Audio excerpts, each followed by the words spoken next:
नमस्कार मित्रों। मैं हूं दशरथ चौहान, डीडीसी एकेडमी संचालक।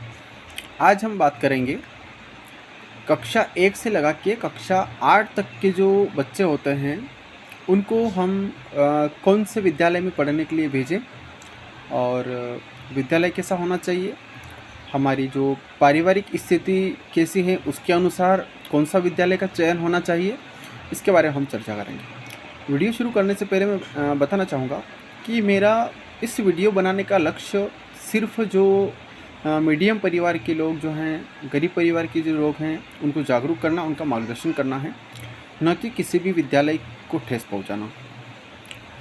किसी भी विद्यालय को मेरी तरफ से कोई ठेस नहीं पहुंचाना चाहता हूं और ये भी नहीं कहना चाहता हूं कि कोई विद्यालय गलत है। सभी विद्यालय बढ़िया होते हैं, मस्त होते हैं।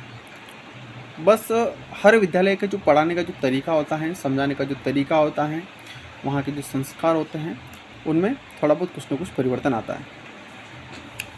तो बताना चाहूँगा कि अक्सर ग्रामीण क्षेत्रों में मैंने देखा गया है कि अगर गांव में से किसी भी एक बालक जो हैं वो किसी बड़े प्राइवेट स्कूल में पढ़ने के लिए जा रहा है या इंग्लिश मीडियम में पढ़ने जा रहा है, चाहे उस विद्यालय की फ़ीस काफ़ी ज़्यादा हो, उसके देखा देख उसके सहारे उस गांव के अन्य विद्यार्थी भी, यानी कि अन्य पालक भी अपने बच्चों को उस स्कूल में पढ़ने के लिए भेजते हैं, चाहे उनके पास उतनी फीस भरने के लिए हो या न हो।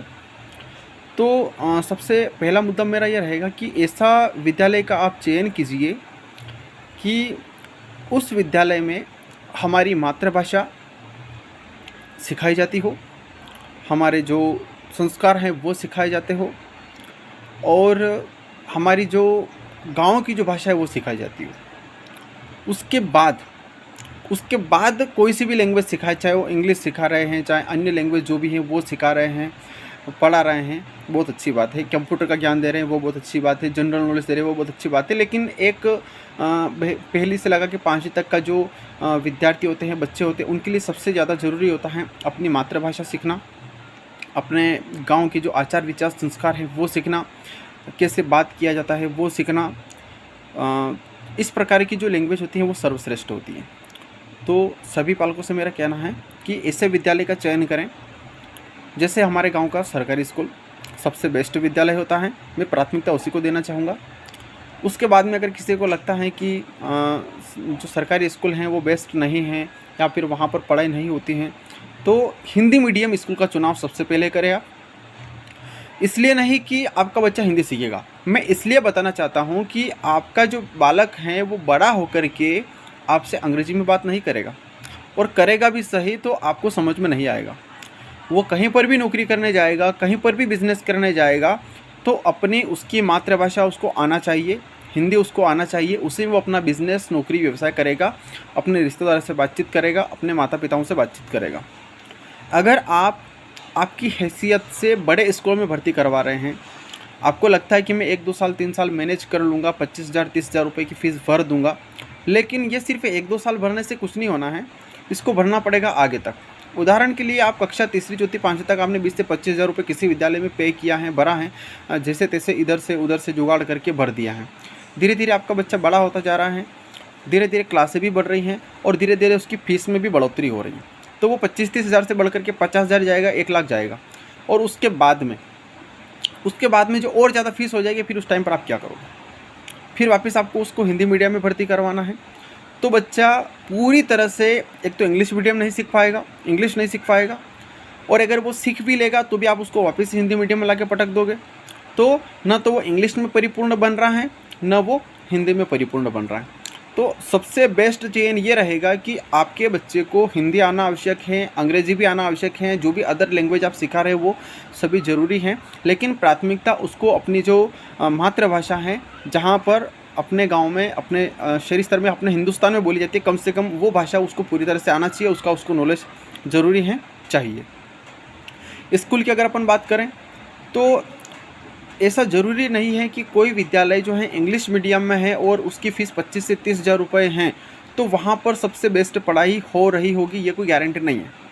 अक्सर मैंने स्कूलों में देखा गया है कि नाम है इंग्लिश मीडियम का और काम जो है वो अपने जो बताते हैं ना कि गांव के सरकारी स्कूल की पढ़ाई नहीं, उससे भी घटिया। मैं इसी टॉपिक पर आ रहा था कि मेरा किसी विद्यालय को ठेस पहुंचाना नहीं है, लेकिन जब जो चीज़ मैंने मेरे 3-4 साल के अनुभव से सीखी है, मैंने बच्चों को देखा है, अलग अलग स्कूल के विद्यार्थी, अलग अलग गांव के विद्यार्थी जब संपर्क में आते हैं, उनके माता पिताओं के साथ मेरा बैठना उठना होता है, तो स्टार्टिंग में उनको जोश में वो बता देते हैं कि सर वहाँ 25,000 रुपये फीस भर देंगे, मेरा बच्चा ये कर लेगा, वो कर लेगा, ये कर लेगा, वो कर लेगा।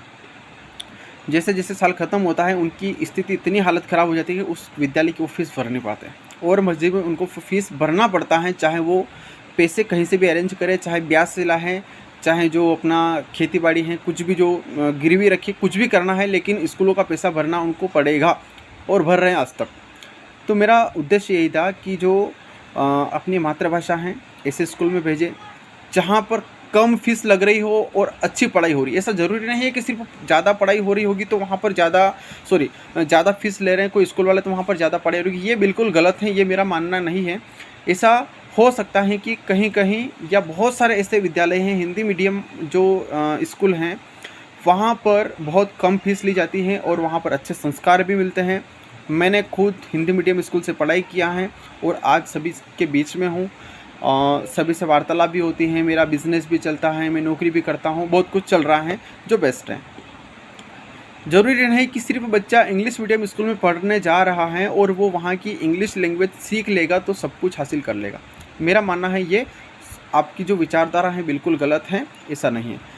मैं ये भी नहीं कहना चाहूँगा बच्चों को अंग्रेजी मीडियम में भर्ती नहीं कराना चाहिए, उसको इंग्लिश नहीं सिखाना चाहिए, उसको इंग्लिश सिखाना चाहिए, लेकिन प्राथमिकता उसको हिंदी भाषा के ऊपर देना चाहिए। उसको हिंदी भाषा सर्वश्रेष्ठ सिखाओ, विज्ञान के ऊपर ध्यान दो, गणित के ऊपर ध्यान दो, जनरल नॉलेज के ऊपर ध्यान दो, संस्कार के ऊपर ध्यान दो, और ऐसा विद्यालय जहाँ पर कम फीस अच्छी पढ़ाई, ऐसे विद्यालय में उसको भर्ती करवाओ। बीच बीच में सभी पालकों से मेरा एक और निवेदन ये रहेगा कि आप बच्चे को भर्ती करवाने जाते हैं तो फिर उसका रिजल्ट लेने भी नहीं जाते, बच्चा खुद लेकर के आ जाता है कि वो फेल हुआ या पास हुआ। कहना चाहूँगा मैं कि अगर आपको अपने बच्चे की अगर बेस्ट पढ़ाई चाहिए तो आपको कम से कम 15 दिन में एक बार स्कूल में जाकर के उस अपने बच्चे के हालचाल ज़रूर पूछना चाहिए। हालचाल इस बात की कि वो समय से विद्यालय आ रहा है या नहीं आ रहा है, वो होमवर्क कर रहा है नहीं कर रहा है, उसका अनुशासन किया रहा है, किसी भी प्रकार से कोई अनावश्यक हरकत तो नहीं कर रहा है। ये सभी जानकारी आप जब स्कूल में टीचर से जाकर के पूछोगे, शिक्षकों से जाकर पूछोगे, तब जाके आपको पता चलेगा, और आपको ये करना अनिवार्य है। अगर आज तक नहीं किया है तो ट्राई करके देखना, बहुत परिवर्तन आएगा, यही मेरा मानना है। तो कक्षा 5वीं 8वीं तक आपको बच्चे के लिए कोई ज़्यादा बड़े स्कूल में भेजने की आवश्यकता नहीं है, और न ही कोई ज़्यादा फीस बिगाड़ने की या फिर किसी ज़्यादा फीस वाले स्कूल में भेजने की आवश्यकता नहीं है। अगर आपको लगता है कि यार मेरी फ़ीस मैं ज़्यादा पे कर सकता हूँ, मेरी हैसियत इतनी है, तो आप उस फीस को बचा कर के रखिए, और कक्षा 9वीं के बाद की जो पढ़ाई होती है, 9वीं 10वीं 11वीं 12वीं या कॉलेज स्तर तक की, उस फीस को बचा कर के रखिए और उस फीस का उपयोग वहाँ पर करिए ताकि आपके बच्चे को एक बढ़िया स्कूल मिल सके, बढ़िया कोचिंग मिल सके, बढ़िया पुस्तकें मिल सके। क्योंकि वहाँ पर 20-25 हज़ार रुपये में बात नहीं बनना है। वहाँ पर जिस प्रकार से आपका जो अनुमान है, अगर आप इस तरीके से सोचोगे तो 50-60 हज़ार 70 हज़ार से ऊपर आपका अनुमान जाएगा। मेरा ये मानना है, मैंने सिद्ध करके देखा है। तो अभी से मैं वापस से यही कहना चाहूँगा कि अपने बच्चे को ऐसे विद्यालय में भेजें जहाँ पर अच्छी पढ़ाई हो। फीस की तुलना पढ़ाई से न करें, फीस की तुलना पढ़ाई से न करें, क्योंकि कम फीस में भी अच्छी पढ़ाई मिल सकती है। बस थोड़ा सा आपको जागरूक रहने की आवश्यकता है। आप जागरूक रहिए। 15 दिन 20 दिन में आप स्कूल में जाकर के अपने बच्चे के हालचाल पूछिए, अपने शिक्षकों के बारे में जानिए कि वहाँ के शिक्षक कैसे हैं, उनका अनुभव कैसा है, वो कहाँ कितने सालों से पढ़ा रहे हैं, वो क्या पढ़ा रहे हैं। फिर आपका जो बच्चा है स्कूल से जब घर आता है तो आप उसका होमवर्क चेक कीजिए कि स्कूल से तुम्हें क्या क्या होमवर्क मिला है, वो कितनी बजे सो रहा है, वो कितने बजे उठ रहा है। ये जिम्मेदारी आपकी स्वयं की घर पे बनती है। आप अगर इन छोटी छोटी चीज़ों का ध्यान रखोगे, मेरा मानना है कि बहुत सुधार हो जाएगा।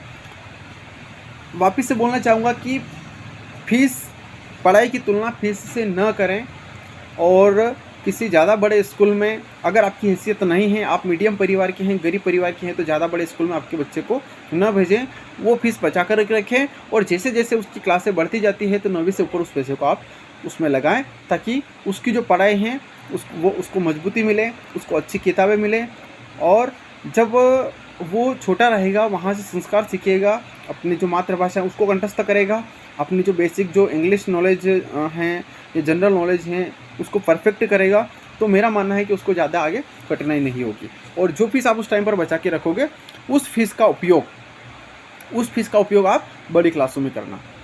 कक्षा 9वीं से 12वीं तक का जो वीडियो है मैं अगला बनाऊंगा, उसके बारे में थोड़ी और विचार करूंगा। छोटे छोटे वीडियो रहेंगे तो सबको देखने में सुविधा होगी। बस मेरी वाणी को यही विराम देता हूँ। धन्यवाद।